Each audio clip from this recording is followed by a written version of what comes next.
പരുന്തുംപാറയിൽ സംഭവിച്ചിരിക്കുന്നത്. പരുന്തുംപാറയിൽ വലിയ തോതിൽ കയ്യേറ്റ ആരോപണം വരുന്നു. സർക്കാർ അവിടെ നടപടികൾ സ്വീകരിക്കുന്നു. പക്ഷേ അവിടെ ഉയർന്നു വരുന്നൊരു പ്രധാനപ്പെട്ട പ്രശ്നമെന്ന് പറയുന്നത് ഈ കയ്യേറ്റ ആരോപണം വന്ന് നടപടി സ്വീകരിക്കുമ്പോൾ നിരപരാധികളായ സാധാരണക്കാരായ ഒരുപാട് മനുഷ്യരുടെ ഈ കയ്യേറ്റങ്ങളിൽ ഒന്നും പങ്കില്ലാത്ത ഒരുപാട് മനുഷ്യരുടെ ജീവിതത്തെ ബാധിക്കുന്നു എന്നൊരു പ്രധാനപ്പെട്ട പ്രശ്നം അവിടെ ഉയർന്നു വരുന്നുണ്ട്. പരുന്തുംപാറയിൽ ഉയർന്നു വരുന്നുണ്ട്. അവിടെ നിരോധനാജ്ഞ പ്രഖ്യാപിച്ചിട്ടുണ്ട്, നിർമ്മാണ നിയന്ത്രണം ഏർപ്പെടുത്തിയിട്ടുണ്ട്.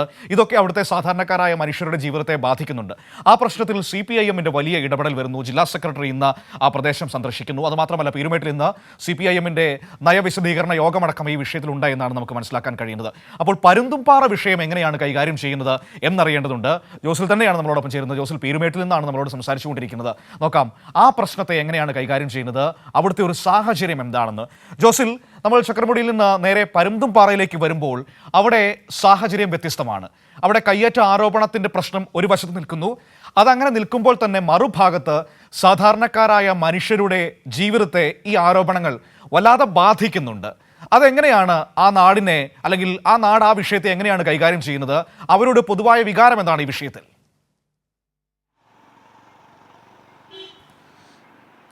മനു, നമ്മൾ രണ്ട് വാർത്തയും സമീപിച്ച രീതി വ്യത്യസ്തമാണ്. നമ്മളിപ്പോൾ ചക്രമുടിയിൽ കയ്യേറ്റം എന്ന് നമ്മൾ അന്വേഷണത്തിൻ്റെ അടിസ്ഥാനത്തിൽ കൃത്യമായി കയ്യേറ്റം എന്ന് തന്നെയാണ് പറഞ്ഞത്. പക്ഷേ ഇവിടെ പരുന്തുംപാറ ഈ വിഷയങ്ങൾ ഉയർന്നു വന്ന ഒരു ഘട്ടത്തിൽ തന്നെ നമ്മൾ പറഞ്ഞത് കയ്യേറ്റ ആരോപണം എന്നാണ്. അതോടൊപ്പം തന്നെ അതിൻ്റെ ഒപ്പം നമ്മൾ കുരിശ് അവിടെ പൊളിച്ചപ്പോൾ നമ്മൾ പറഞ്ഞത് തർക്കഭൂമിയിൽ, അല്ലാണ്ട് കയ്യേറ്റ ഭൂമിയിൽ നിന്ന് ഇതുവരെ നമ്മൾ കൈരളി ന്യൂസ് പറഞ്ഞിട്ടില്ല. കാരണം നമ്മൾ കൃത്യമായിട്ട് വേറെ ആരെങ്കിലും നിർമ്മിക്കുന്ന പൊതുബോധത്തിൻ്റെ പുറകെ പോകുന്നതല്ല കൈരളി ന്യൂസിൻ്റെ പണി എന്നുള്ളത് കൃത്യമായി ബോധ്യമുള്ളത് കൊണ്ട് തന്നെ കൃത്യമായ ഈ പ്രദേശത്ത് വന്ന് അന്വേഷണം നടത്തിയതിന് ശേഷമാണ് തർക്കഭൂമി, കയ്യേറ്റ ആരോപണം എന്ന വാക്കുകൾ നമ്മൾ കൃത്യമായി ഉപയോഗിക്കുന്നത്.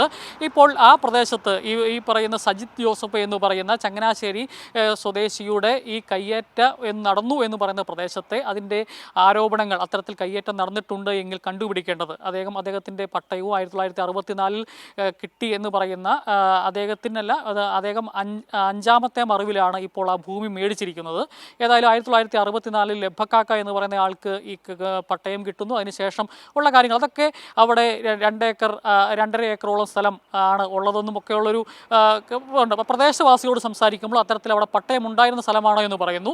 അതൊക്കെ അവിടെ നിൽക്കട്ടെ. അവിടെ കയ്യേറ്റമാണോ എന്നുള്ളത് തെളിയിക്കേണ്ടത് സർക്കാരാണ്. അതിന് രേഖകൾ പരിശോധിക്കാം, അദ്ദേഹത്തിന് നോട്ടീസ് കൊടുത്ത് രേഖകൾ പരിശോധിക്കാനും അദ്ദേഹത്തിൻ്റെ നിർമ്മാണം നടക്കുന്നുണ്ടെങ്കിൽ അത് സ്റ്റോപ്പ് ചെയ്യാനുമുള്ള അധികാരമെല്ലാം റവന്യൂ വകുപ്പിനുണ്ട്. പക്ഷേ ഇവിടെ റവന്യൂ വകുപ്പ് ചെയ്ത ഒരു കാര്യമെന്ന് പറയുന്നത് ഇത്തരത്തിലൊരു ആരോപണം ഉണ്ടായപ്പോൾ തന്നെ ഒരു പ്രദേശത്ത് മുഴുവൻ നിരോധനാജ്ഞ പ്രഖ്യാപിക്കുകയാണ്.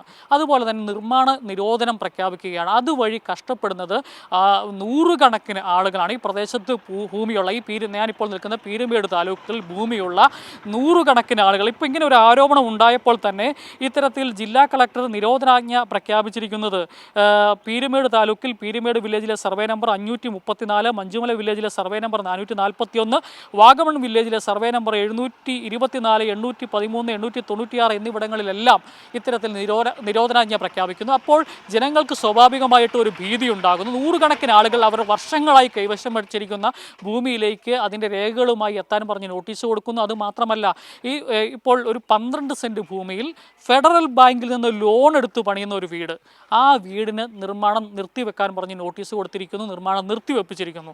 ലോൺ എടുത്ത്, നമുക്കറിയാം, ഒരു ദേശസാൽകൃത ബാങ്കിൽ നിന്ന്, ഒരു പ്രധാനപ്പെട്ട ബാങ്കിൽ നിന്ന് ലോൺ എടുക്കണമെങ്കിൽ എത്രമാത്രം രേഖകൾ പരിശോധിച്ചതിന് ശേഷമാണ് ലോൺ കിട്ടുന്നതെന്ന് നമുക്കറിയാം. അത്തരത്തിൽ എല്ലാവിധ രേഖകളും സമർപ്പിച്ച് ലോണിൻ്റെ സഹായത്തോടെ, ഫെഡറൽ ബാങ്കിൽ നിന്നുള്ള ലോണിൻ്റെ സഹായത്തോടെ പണിയുന്ന വീടിന് വരെ ഇപ്പോൾ സ്റ്റോപ്പ് മെമ്മോ കൊടുത്തിരിക്കുന്നു. അങ്ങനെ ജനങ്ങളെ ആകെ ബുദ്ധിമുട്ടിക്കുന്ന രീതിയിൽ ഇപ്പോൾ ഈ പറയുന്ന ചങ്ങനാശ്ശേരി സ്വദേശിയുടെ കയ്യേറ്റം അവിടെ ഉണ്ട് എന്ന് തന്നെ ഇരിക്കട്ടെ, അത് കയ്യേറ്റമാണെന്നുണ്ട്. അദ്ദേഹത്തിന് നോട്ടീസ് കൊടുത്ത് ഇത്തരത്തിൽ രേഖകൾ കൊണ്ടുവന്ന് പരിശോധിക്കാം. അളന്ന് കയ്യേറ്റം അയാളുടെ കയ്യിലുള്ളതിനേക്കാൾ കൂടുതൽ ഭൂമി ഉണ്ടെങ്കിൽ അത് അളന്ന് തിട്ടപ്പെടുത്തി, കൂടുതൽ ഭൂമി ഉണ്ടെങ്കിൽ സർക്കാരിലേക്ക് തിരിച്ചു പിടിക്കാം.